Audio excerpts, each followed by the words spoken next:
it was always important to me to make sure that we're here for everyone, that folks feel as though that everyone knows that they have a champion, that they're not invisible, that you know their name, you know something about them, that you're excited that they're in your presence. But that, like I said, that became more of my clarion call during COVID. From that time moving forward, it makes me very conscientious as far as how am I asking questions? How am I really making sure that people know that their voice matters, that their insight matters from their lived experience, from the seat that they're in, because that's unique and that's something that only that one person can offer. So you don't want to miss those gifts that give you opportunity to inform whatever the next step is. On this episode of TLC Connections, we sit down with Dr. Kalia Reynolds, Deputy Superintendent and Chief Academic Officer for Westchester Area School District. Dr. Reynolds shares her journey in education, her passion for fostering belonging, and her leadership approach guided by the mantra See, Smile, Succeed. From creating inclusive learning environments to ensuring that every student has the opportunity to thrive. This conversation offers valuable insights for educators, parents, and community leaders alike. We hope you enjoy the episode. Welcome to TLC Connections, the podcast where educators, counselors, coaches, and community leaders come together to inspire change, one connection at a time.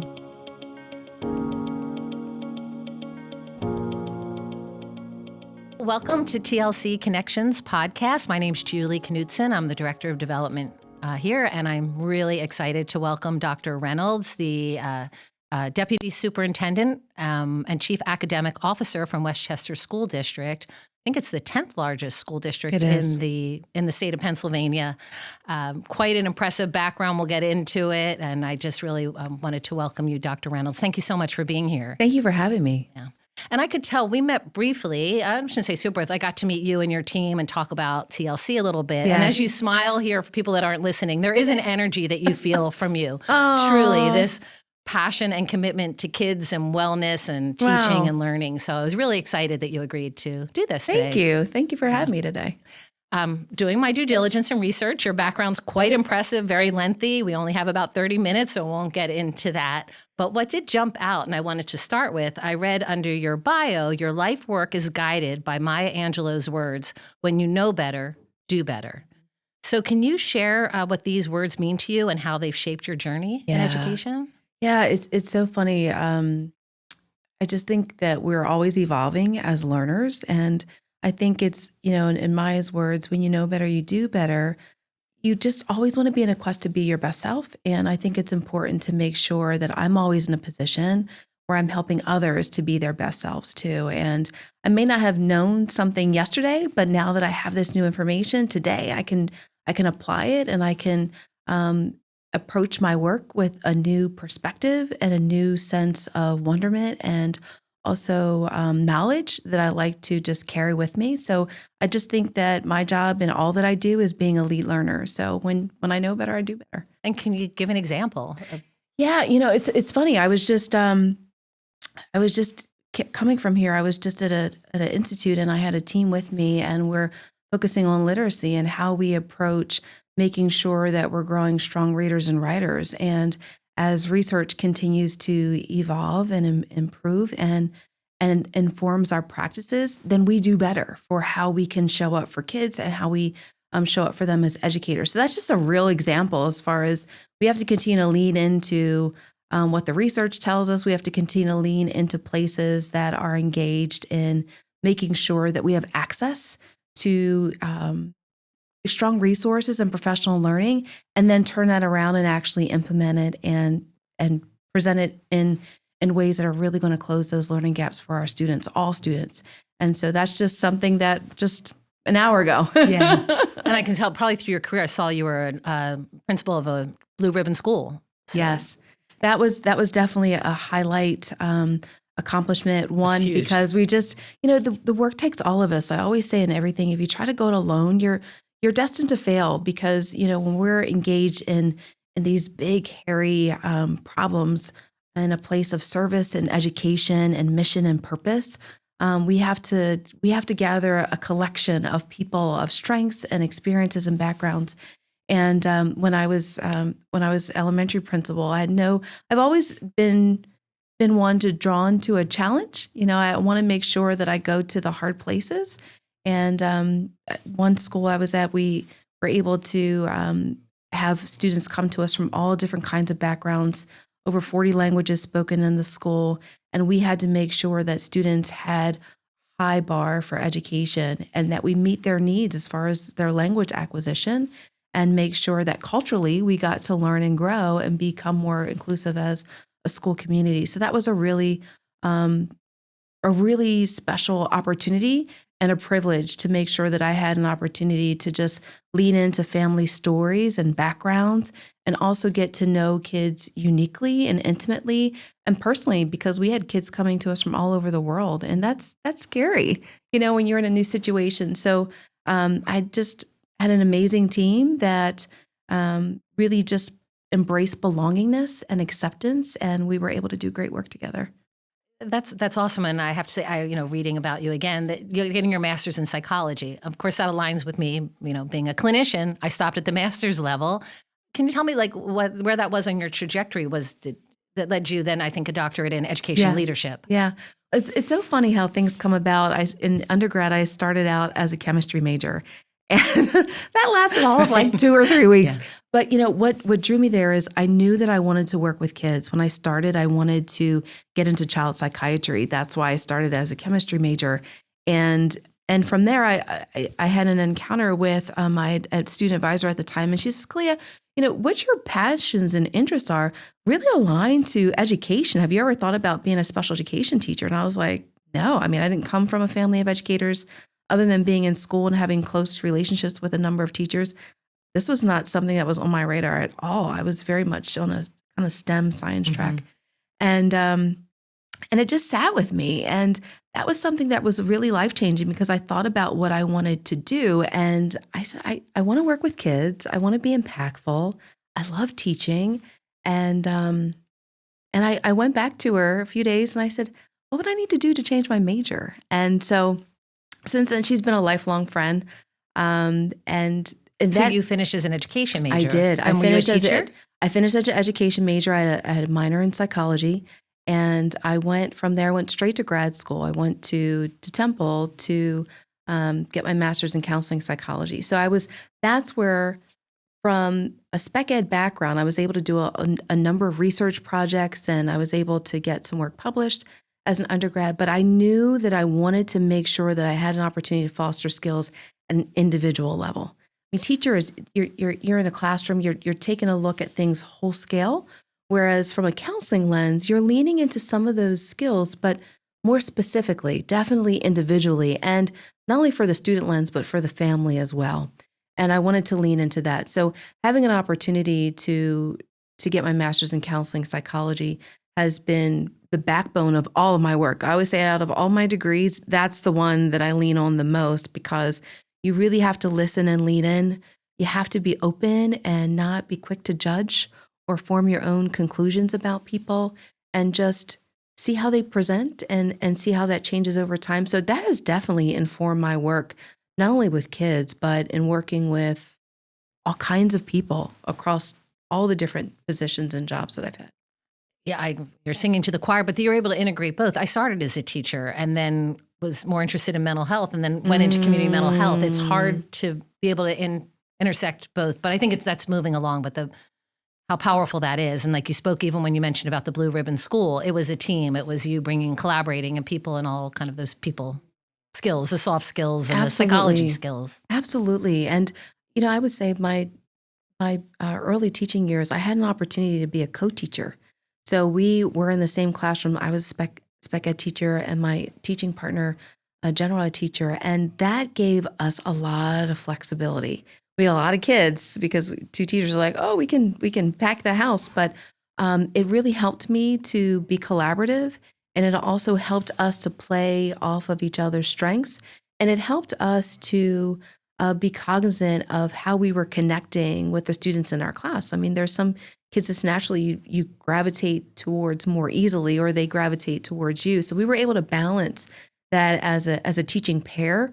which is rare now. Sometimes you'll have co-teaching experiences or opportunities, but we were together all day, every day. So many different experiences that clearly shaped you professionally. Then what led you to the path of doing a doctorate in educational leadership? Yeah, it's so funny because when I was teaching, I was starting to get involved in more and more things that were impacting school planning, policy, and my last year teaching, I had reached that tipping point where I was starting to be out of the classroom a lot for either leading sessions for professional learning or engaging with different partners and organizations or working with my administration. And it was so funny. My principal at the time was like, I think it's time.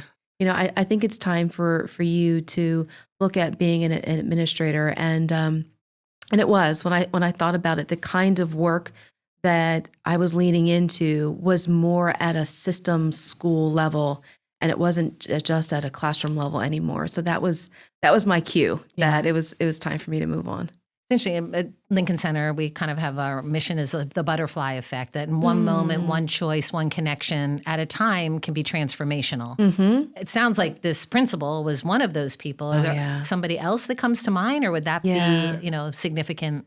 I've had so many gifts along the way of people that just poured into me and nurtured either through a question or allowed me to just have that time and space for them to be a thought partner for me, which has always been important. But, in college, it was Dr. Rebecca, my advisor, who's just, again, a lifelong friend. And when I was teaching, it was my principal. Maurice Pritchett was just an amazing friend and mentor. He passed away last year, but he was one where he just showed up as his whole self, and you got all of him, and you felt it. You felt that you got all. So that's where you get person. it from. That was that's you. I mean, so whether that's you innately or this person had such an impact on you, that's how you show up. He did. Yeah. I remember he called me. He called me on a Saturday afternoon, and it was just like, "Hey, I was taking a look at your resume. I want to know if you're interested in teaching here." And I'm like, "You called me on a Saturday afternoon," so I should have known from that time that he was pretty special. So I know, one of your vision and is that every learner is seen, valued, championed to ensure that each one is equipped to live in their fullest potential. How did this vision come to be, and how does it guide your work? I think it's belonging is at the core of what, and I always try to make sure that we're showing up. I'm here for all kids. We just don't have the right to pick this group gets and this group doesn't. It's not setting up for winners and losers. We're here in a place of service and a place of education. And so for me, it's creating spaces where we're showing up for all students. And I think where I was able to really refine and for that to be crystal clear is during COVID, when we were on screens a lot, and we had to do a lot as far as making sure that we were connecting with students and families, but not in our normal way. And we had to become reliant on recognizing cues and signals that there were needs beyond the screen. We had to see students beyond the screen. And so that it was always important to me to make sure that we're here for everyone, that folks feel as though that everyone knows that they have a champion. That they're not invisible, that you know their name, you know something about them, that you're excited, that they're in your presence. But that, like I said, that became more of my clarion call during COVID, because there was an added challenge to that, because not only were we not in shared spaces, but we found that kids and adults needed us more and in different ways. So we had to really make sure that we were finding new ways to lean in and recognize what people's needs are, and make sure that, one, they knew that we were interested, we were listening, and we were going to be responsive. And that's like for most things, for kids and adults. And so I just, from that time moving forward, it makes me very conscientious as far as how am I asking questions? How am I really making sure that people know that their voice matters, that their insight matters from their lived experience, from the seat that they're in, because that's unique and that's something that only that one person can offer. So you don't want to miss those gifts that give you opportunity to inform whatever the next step is. Powerful, and it's beautiful, and it's so relevant. I think we find that across any industry, but especially in education. So the cornerstone of belonging. So what have been some successes and challenges, right? A lot of us think like, yeah, make sure they feel like they belong. Yeah, it is a challenge. I think especially in sitting in this seat, I don't have the connection like I used to when I was a teacher or a counselor or even a principal, where I knew my kids, I had my team. Now I have to lean into different people for that work to happen, but still make sure that I'm forging those connections and those relationships where people can be honest, and for me to not have a skewed sense as far as what the needs are, what the pulses are. But I think that's the challenge and the joy in the work. Like, just, it makes me accountable for being in schools and being in classrooms. It makes me accountable for being visible and showing up and really asking, not assuming or not just noticing, but asking, what do people need? How can I support you? What's working well? What are you excited or proud about? What frustrates you? And I never cease to be amazed for what people share. I mean, for families, for kids, for teachers, for administrators, for community members. So that really does help as far as making sure that you're balancing those needs of creating space, making sure that people know that they matter in what they do, that they feel a part of our community, especially our district community, and that I'm looking for opportunities to lean into that consistently. I mean, in my job, every day, I have to make sure that I'm doing that. With that said, and the challenges of education, how teachers are there to educate and performance and measurable testing. So, but now you're telling me I have to make everybody feel like they belong. How do you manage that, navigate that, making that a priority where the expectation, of the teachers? Yeah, it's important. I think one is being clear as far as a priority. It's our student first, people first. So I operate with a premise of see, smile, succeed. We have to make sure that Did you make that up? That's me. That's that my core. copyrighted? That's just like it is not, but maybe I should. I love that. Seriously, can you say that again? That is see, smile, succeed. And for us to see, to make sure that we know who we're serving and that we cultivate spaces of belonging and that they know that we see you. We're here for you. We see you. You matter. You're not invisible. I know who you are. I truly am not making fun. Is that a mantra seriously in the district, or people know that's you? That's me. So but they've heard it from you. Absolutely. Mm-hmm. For the time especially when I was interim superintendent, any messaging that I put out, I always put that at the end, see, smile, succeed. When we did awards and recognition, it was see, smile, succeed. Anytime that I started a cabinet meeting, we would start with that. What have you seen? What either for you or someone on your team that has caused you to smile? What's something that you're celebrating success? How have you felt seen? How are you helping others to feel seen? And when you continue to revisit that, people know like this matters. They start to, have a sense of who you are as a leader and what's important to you.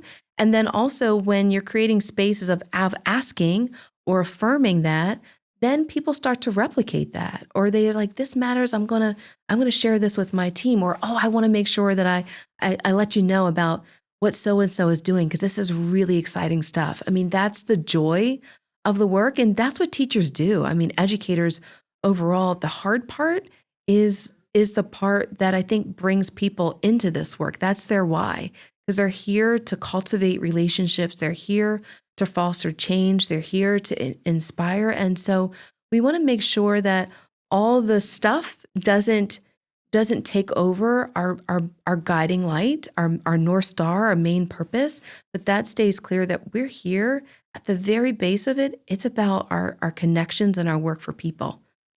And again, how else do you support that? I know you've done, when I was out meeting with you guys, the trauma-informed training, de-escalation. So what else, do you do to help support, perpetuate?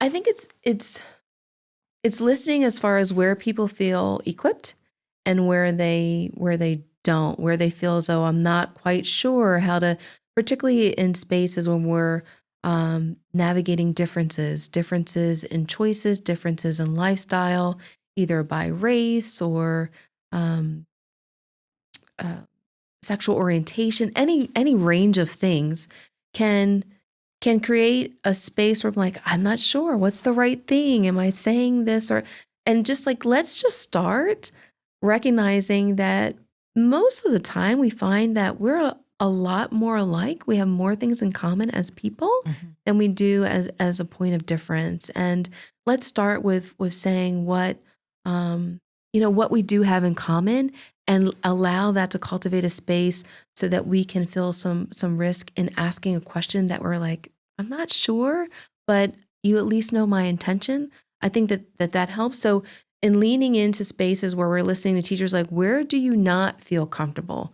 Where have we had some missteps or miscues as far as how we're fostering connections or not based upon our differences? I think that allows us to really lean into an honest conversation where we can be open and check our biases, reflect and do some self-work and say, how I show up, who I am, my experiences, how does that impact in how I lead and how I educate and how I am fostering connection and community with those that I'm serving?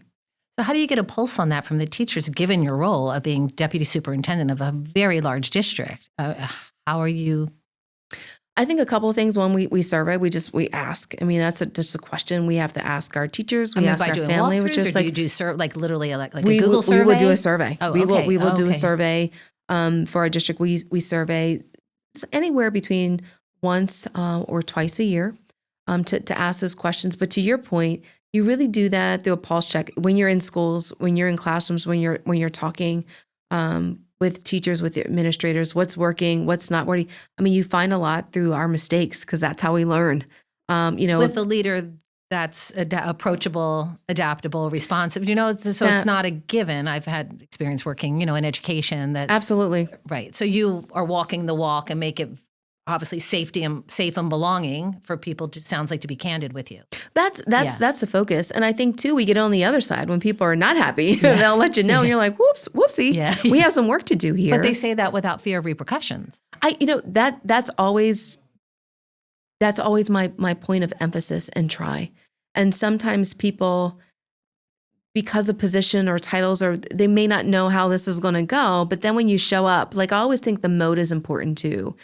Making sure that you have time to either call so someone can hear your voice, your inflection, your intonation, your tone, or engage just face to face in person. I really do try to stay away from email in that regard because people just read so much more into it or miscue in that way. Or even if you've had a mistake or something hasn't gone right, you have an opportunity to say, yes, we can acknowledge it, and here's what we can do. Here's how I'd like to move forward in making that better, or I'd like to hear your perspective for how we can improve upon that the next time. That goes a long way because we're not perfect people. But I think people just want to hear that you are aware, you acknowledge that you messed up. If it was by accident or if it was intentional because of a place of ignorance or whatever, if you can say, I didn't realize that my actions or my words had that impact or made you feel that way, and I am sorry, and I want to grow from this. We need to grow from this. Tell me what that would look like for you. Here are some ideas that I have. And just that place of entry I find that people are very gracious most of the time. They just want to know that you want to make things better. That they matter. Yep. And that they're valued. And I always think it's such an interesting parallel process because you're modeling what we want children to learn. So when you're saying that, I'm thinking, no, she's still talking about staff, not the kids, right? But it's both. Well, I always think, as grown-ups, we have to make sure that we're following suit from kids because kids are usually braver than we are, and they're usually faster to admit and own up to their mistakes. So I think in that regard, we in our spaces of working with kids, that is a mutual relationship. It's not just something where we're only teaching, but we're learning as well.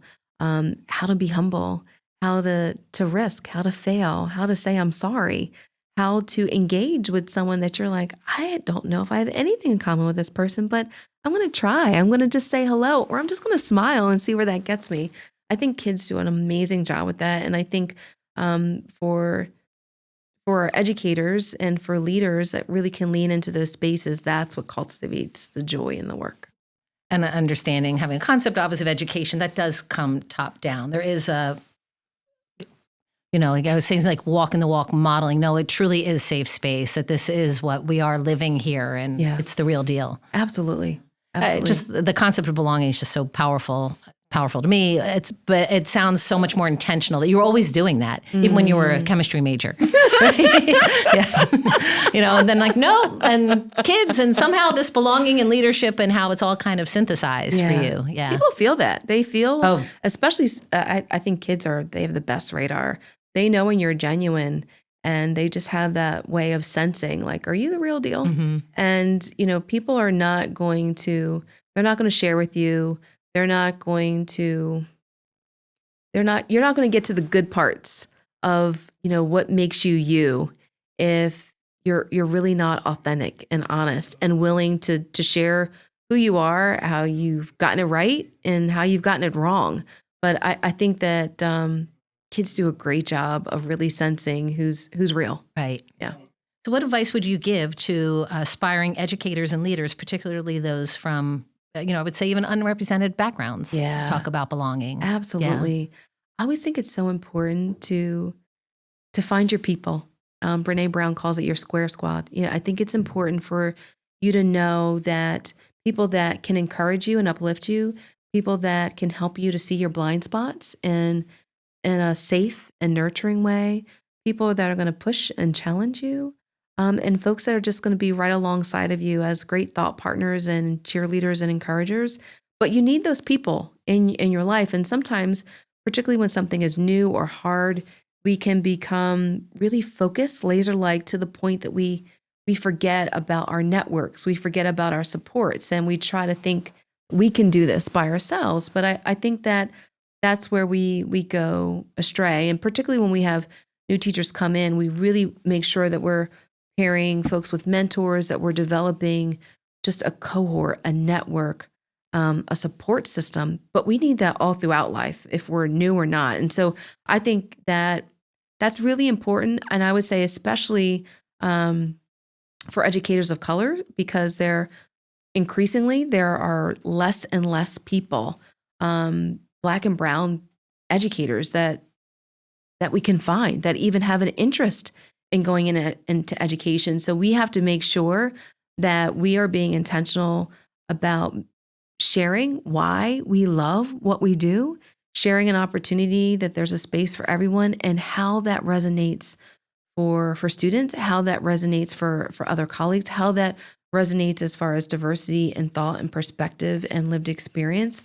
That's so important. And so I think that's one of the things that I try to do, just connecting with other people in different professional organizations, in different districts, neighboring ones, those that have similar interests and challenge, that we can lean in this work together and share lessons learned so that we don't replicate mistakes. If we can avoid those things, so we can make sure that we're getting to the supports, that we're getting to the work that we need to get to faster, collaboratively and collectively.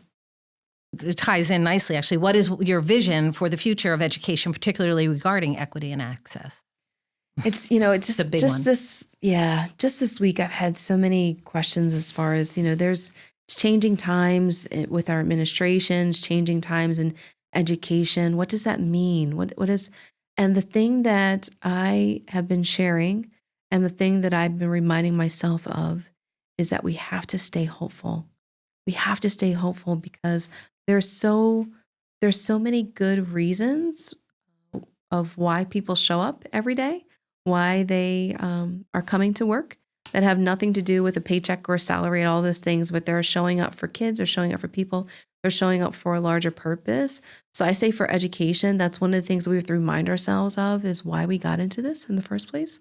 What's our spark? What inspires us? But also to be hopeful in that, and to look to have those signals and cues for us consistently, because we need that daily. Like, it's not just, we're all going to fall into tough times. We're all going to fall into times where we love our jobs, and there are going to be times where like, this is hard and I didn't anticipate this challenge, or I've been tired a lot. Those are some of the cues and the signals that we have to lean into. And I think before we get to these stretches where they're problems for us, where we're really noticing something for ourselves or for other people, I think what we can do is be more intentional in frequency and also consistency of leaning into what we can celebrate, of how we're being impactful, of how we matter, and sometimes in what seat we need to sit in to serve. Because sometimes it's not like we need to leave education, but sometimes we're just not necessarily in the right seat. And that really means a lot to me, particularly making sure that people stay in this work, because it is hard, and you need to have people that are going to challenge you and lift you up, and you have to be able to do that for yourself as well. And so I think, of all things, of just making sure that you're hopeful, that you have your support network, and that you're very clear as far as your why. For me, it's my faith grounds me, because I think I shared earlier, this work is too hard to go it alone. That means different things for different people. But I think it's important that you can come to this work as your whole self, the best that you can, that you're taking care of yourself mentally and physically and emotionally. That's important, because you cannot pour out if you're empty. So, taking care of yourself, being hopeful, being collaborative and well-resourced and supported, I think are some of the real keys that we need to continue to lean into. It's not something that sounds innovative or even catchy. It really is that basic of making sure that you're taking care, and you know why you want to be here. And again, it seems like, you message that for your staff. I mean, in the district, again, when we met, even talked about yoga or wellness, or how do I bring this in? So you're always thinking, keep yourself well, whole, grounded. Yeah. But those you serve, your community, your staff, the children. Absolutely. Yeah. And I think it's important to share how you do that, because sometimes people are like, oh, you're always together, or you're like, oh, no, but to say, these are the things that I do to make sure that I'm taking care of myself. And your things might be different things, but we all need things. And I think in some cases, if folks are not sure they're exploring, we can help. We can say, like, here's some resources, try some of them. What does this look like? That I think is always a good place to start. That's why, to me, the yoga piece was so, like, it's winter, it's cold, people aren't moving, they're not outside. You need to be able to take care of your bodies, to process your energy, to process your feeling, show up for yourself. Those are some things that help me. So I want to make sure that I'm trying to create those spaces and opportunities for others. Yeah, clearly. I mean, I just so appreciate this conversation. It is, when we start with your quote, know better, do better. It's lessons learned that you share. It's, that sense of belonging that you're intentional about. It's success in acknowledging that. It's really great. Such great work. It's just a couple last questions. Mm-hmm. What do you hope your legacy will be as a leader in education? Oh, wow.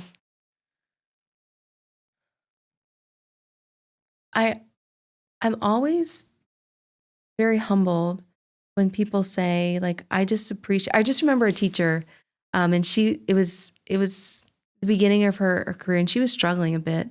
And I remember she said something. She said, you came in my room and you smiled. And she said, after you told me something you saw me doing, that she said, I've been working hard on that. She said, there were a lot of things that weren't going right. She said, but you let me know what you saw.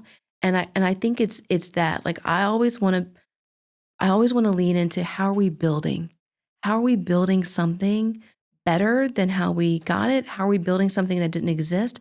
But how are we building that together? And so I hope my legacy is something as far as a work of, we're building opportunities, we're building outcomes, we're building spaces that people can thrive in. And whatever that looks like in different seats that I've sat in different districts I've served in, that work has looked different, but at the core of it, that's what's important to me. I would definitely title myself as a systems thinker, as a systems designer. So building things that are sustainable are so important, especially when you have people that come and go. But I think that when you can share in that work and honor what has happened before you, and recognize those seeds of opportunity for the future, I think that that's what makes something last, or more likely to. And so That's what I want to be remembered for as A far true as home servant building. leader. Yeah, true servant leader. That's what it is. My last question is, what message would you like to leave with our listeners about the importance of empowerment and equity in education? It's funny. Our director of teaching, learning, and equity right now has said, there's a lot of connotations. There's a lot of sentiment for equity. And for him, he says, I really want to focus on 3 words. And he said, that's access, opportunity, and support. And I think at the core of it, there's a point of entry where someone can see themselves as a part of that work. Because I think sometimes for equity, some people say, well, no, that's for me, it's all means all. And we're talking about spaces, we're talking about, and for the work that we're doing in education, that we're designing spaces, we're designing experiences, we're designing opportunities for all students to make sure that they can access to them, that they have the opportunity, that they're tooled, and that they're able to thrive and be successful in those spaces, and that we identify the scaffolds or supports or resources or people that can come alongside and be partners and champions and encouragers, not only for that space, but for beyond, for recognizing that it's repetitive, but it's that all over again. And everything that we do, we have to make sure that from a space of students that have been marginalized or families have been or feel as though they have been, because both of those are powerful, that we're saying, no, everyone has a seat at this table. And we need to make sure that we hear your voice to know what has worked and what hasn't and what we can do better. I think that's what we have to continue to do and lean into and recognize where we haven't gotten it right, for people to be okay with sharing. These are lessons learned. These are mistakes that we've made, and this is what we're trying to do better from a space of continuous improvement. That's all we can ask for each other, is to do better when we know better. I don't know if I didn't ask something you'd like to share. I do want to say, or what else? Because I'm going to poach some things from you now since they're not copyrighted. Yeah. Well, I think it's really important. The one thing that I have learned, particularly with my See, Smile, Succeed, is to make sure that you are clear about your core values, your core priorities, your core principles, because there are going to come spaces and times when they're going to be up under challenge. And you have to be brave in them because you have to know yourself. To thy own self be true is something that is important, especially when we're designing policies or opportunities or spaces or curriculum or whatever that is. We have to know what we believe and what is important. And we have to know that deep down inside, because especially from a seat of leadership, that's gonna come up. And we have to be willing and able to be brave and stand on those things from time. So that's the one thing that I will say in legacy work and the work that I'm doing, is just be very clear about your values and your purpose, and be very clear about your North Star, because how you show up matters. Thank you. I don't even know what to really. I'm truly inspired. It's been such a great conversation. Thanks, really, Julie. thank you very much for taking the time to speak today. I mean, there's so much to think about. It was a really meaningful, powerful conversation. Thank you for this time. It's been a wonderful opportunity. TLC Connections is supported in part by the Lincoln Center for Family and Youth. Through education, counseling, coaching, and consulting, we empower people to make positive choices, meaningful connections, and transformational change. To learn more, visit thelincolncenter.com.